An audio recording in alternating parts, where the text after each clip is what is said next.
So, ang next ko naman i-play is yung Windows XP. So, start natin. Doon din siya. Recorded ko na siya and i-explain ko lang ako about recording. Ano yan ito yung Windows XP.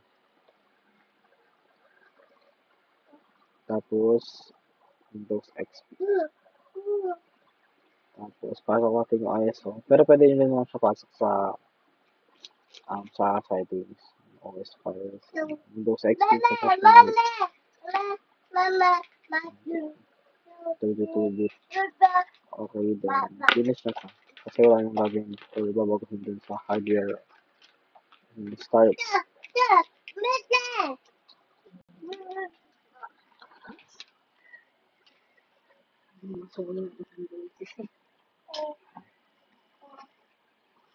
Waiting tayo. And then yung lalabas to after na start and loading agad siya. So, wait tayo.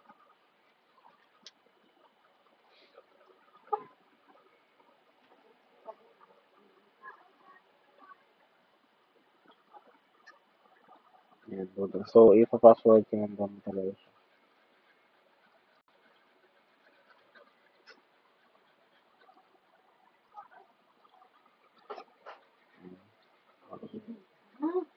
Basta yan yung lalabas. Waiting din tayo dyan.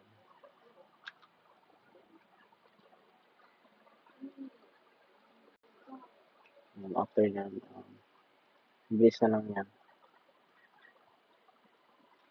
Loading.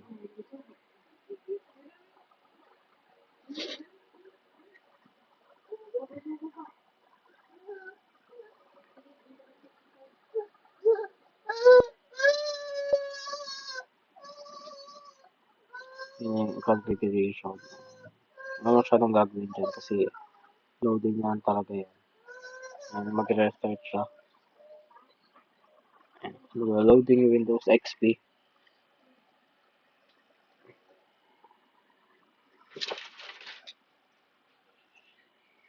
May lalabas. Pinaka-loading din siya bali. So, waiting rin tayo dyan.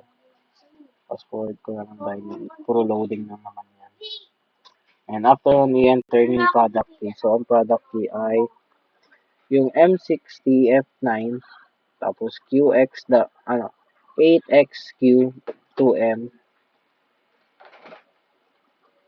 tapos YQK9F and 70B B2 tapos ang last na product key is XGG88. So click natin yung next and waiting tayo. So yung network lang. Parang nire-read niya yung product key.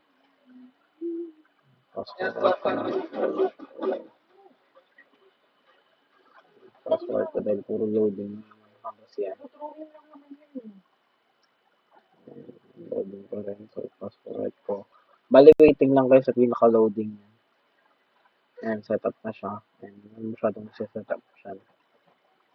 And may nalabas sa Windows XP. And applying your personal settings. Ayan, na-install na siya. Bali, product key, tas waiting lang talaga yung waiting dyan. So, working siya. Music, example, music. So, yung checking na rin siya kung ano naman yung Windows XP. Palayin nyo naman XP. So, turn off na natin. And yan.